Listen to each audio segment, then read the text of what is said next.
जय हिंद दोस्तों। क्या सिविल खराब होने के बाद दोबारा लोन लिया जा सकता है? अगर सिविल खराब हो चुका है लोन डिफॉल्ट के बाद, तो किस तरीके से हम उस सिविल को ठीक कर सकते हैं और कैसे हम लोग आगे चल के किसी तरीके का कोई लोन ले सकते हैं? हमारा सिविल ठीक होगा तो कितना टाइम लगेगा, क्या क्या उसके अंदर हमें चीजें करनी पड़ेंगी, किस तरीके से हम आगे चल के दोबारा लोन ले सकते हैं? ये सारे सवाल हमारे कुछ सब्सक्राइबर, हमारे कुछ क्लाइंट भाई हैं जिनके ये सारे सवाल हैं।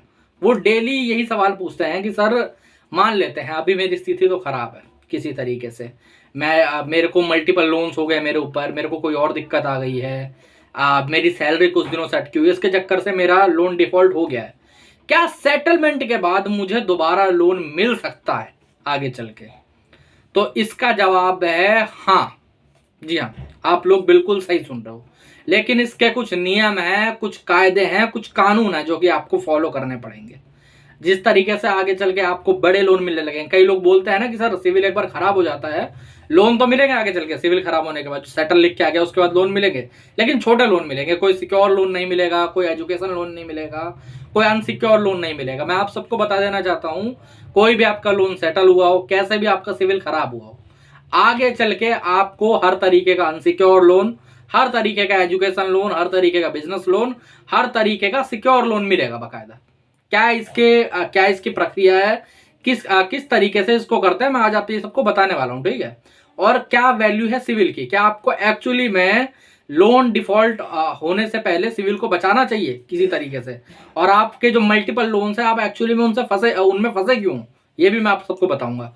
तो दोस्तों, वीडियो चालू करने से पहले अगर आपको कोई लोन संबंधित कोई दिक्कत है, कोई परेशानी है, लोन रिकवरी वाला परेशान कर रहा है, कोई बहुत ज़्यादा दिक्कत आ रही है, कॉल्स बहुत ज़्यादा आ रही हैं, कॉल फॉरवर्डिंग की सेवा लेना चाहते हो, कोई लीगल नोटिस आया है सेक्शन 25 का, आर्बिट्रेशन का, एनआई एक्ट 138 का, सरफेसी एक्ट 13(2) 13(4) का, ऐसा कोई नोटिस आया है, रिकॉल नोटिस, डिमांड नोटिस का रिप्लाई लिखवाना है, तो यहाँ पर नंबर आ रहा है, आप मुझे व्हाट्सएप पर मैसेज कर सकते हो, ठीक है। व्हाट्सएप पर मैसेज करके मुझसे पर्सनल बात कर सकते हो, मुझसे पर्सनल जुड़ सकते हो, कोई दिक्कत नहीं है। तो चलिए अपने मेन काम के ऊपर आते हैं। तो पहली बात तो, क्या हमें लोन के लिए सिविल एक्चुअली में बचाना चाहिए? हाँ, कई भाई लोग बोलते हैं कि सर मेरी आर्थिक स्थिति ठीक नहीं है, लेकिन मैं सिविल बचाने के चक्कर में अपने क्रेडिट कार्ड का मिनिमम भरे जा रहा हूँ, या फिर मैं अपने लोन पे थोड़ा थोड़ा पैसा दिए जा रहा हूँ। तो मैं आपको एक चीज़ समझा देना चाहता हूँ, ठीक है। सिविल के चक्कर में अपनी जान मत बेकार करिए। कल ही मेरी एक क्लाइंट से बात हुई है, उन्होंने मुझसे कॉल बुक करवाया, मुझसे बात करी, उन्होंने बताया कि वो साल भर से, लमसम साल भर से अपने घर में 1 रुपया नहीं दे पा रहे हैं। उनकी वाइफ को जॉब करनी पड़ रही है, उनका अच्छा खासा बिजनेस है, उससे 60-70 हज़ार रुपये उनकी कमाई होती है महीने की, लेकिन जो सब है वो क्रेडिट कार्ड के मिनिमम में ही चला जाता है। फिर भी कुछ लोन डिफॉल्ट में पड़े रहते हैं, उनकी किस्तें फिर भी वो नहीं दे पाते हैं। वजह क्या थी? लोन डिफॉल्ट हुए जा रहे थे, सिविल के चक्कर में वो अपना एक के ऊपर एक लोन लिए जा रहे थे, एक के ऊपर एक लोन लिए जा रहे थे। उनकी जो किस्त है वो 90,000 तक पहुंच गई। अब उनकी कमाई 60-70 ही होती है, समझ रहे हो। आगे जब 1-2 किस्त टूटी तो बैंकों ने सिविल देख के लोन देना बंद कर दिया। जब तक सिविल ठीक था तब तक लोन मिलता रहा, जब सिविल खराब हो गया तो सिविल लोन मिलना बंद हो गया।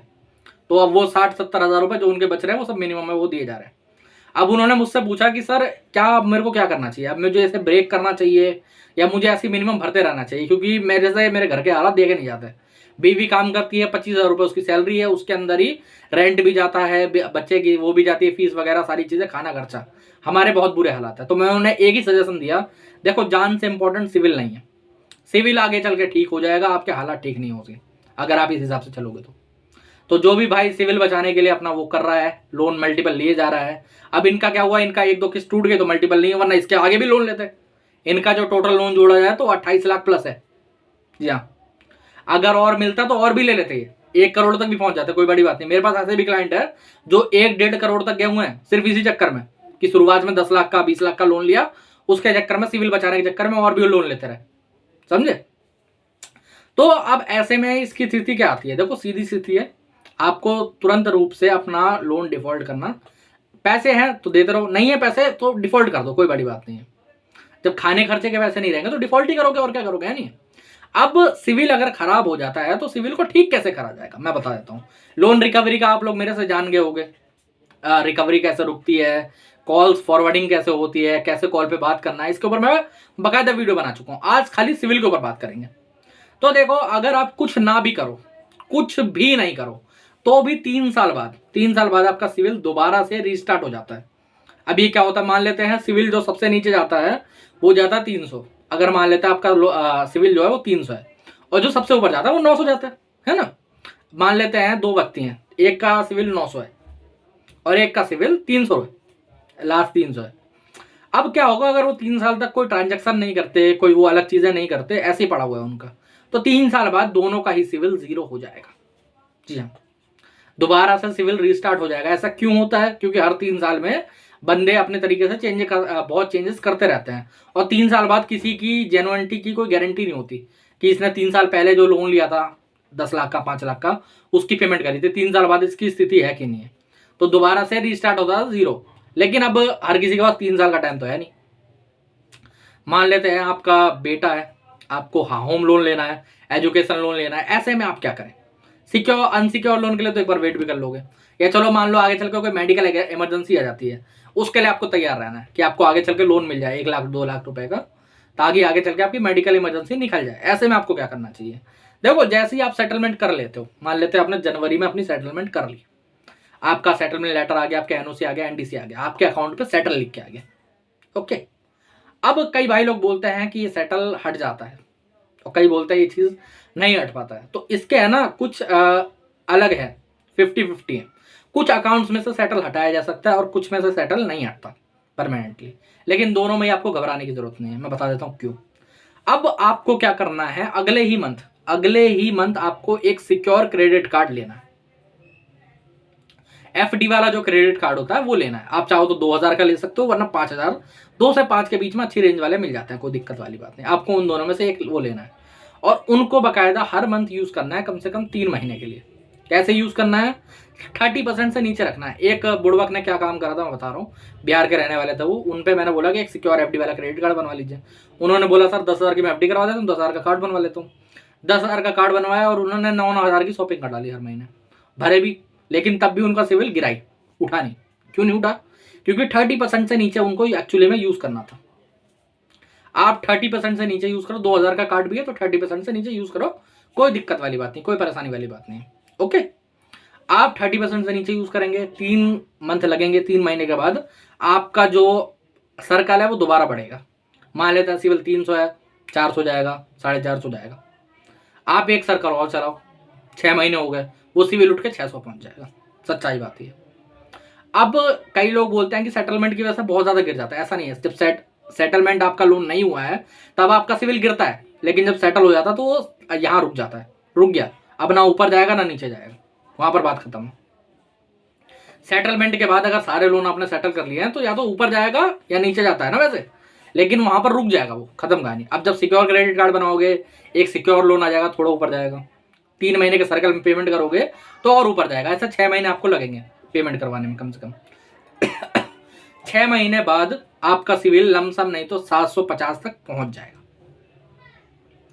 अब यहां पर कैच क्या आता है, आप लोन के लिए भी अप्लाई करोगे, बड़े लोन्स के लिए 1 लाख 2 लाख 3 लाख, वहां पर लोन नहीं मिलेगा आपको। एक्चुअली बात किस तरीके से मिलेगा?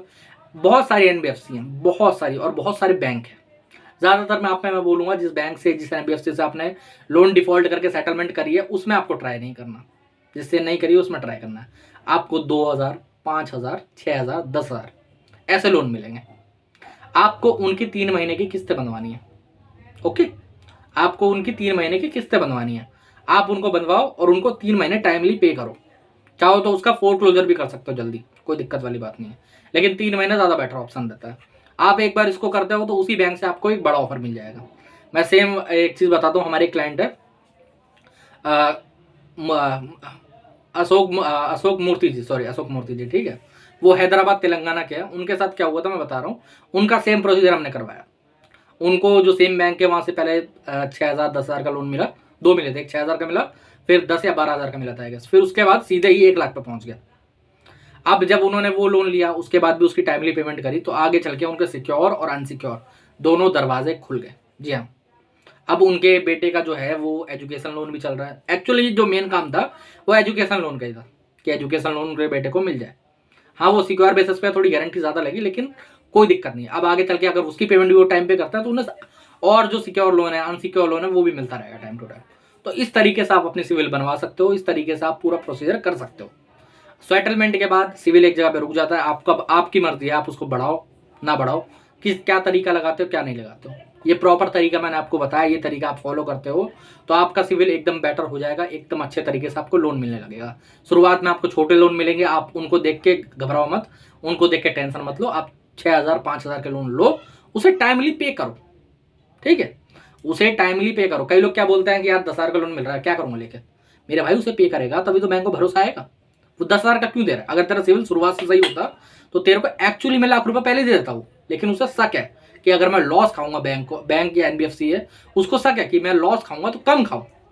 एक डिफॉल्टर अकाउंट पे लॉस वो लोग कम खाना चाहते हैं, समझ रहे हो। अगर उनको लॉस खाना है तो वो कम खाएंगे। जैसे मान लो मैंने तुम्हें पैसे दिए, लाख रुपए दिए, तो मुझे लौटाते नहीं हो टाइम पे, तो मैं क्या तुम्हें दोबारा 2 लाख 3 लाख रुपए दूंगा? यही अगर तुमने मुझसे 5,000 6,000 रुपए लिए होते और टाइमली पे कर देते तो मेरे को डर नहीं रहता, मैं आगे तुम्हें 1 लाख रुपए भी दे देता, कोई बड़ी बात नहीं। समझे?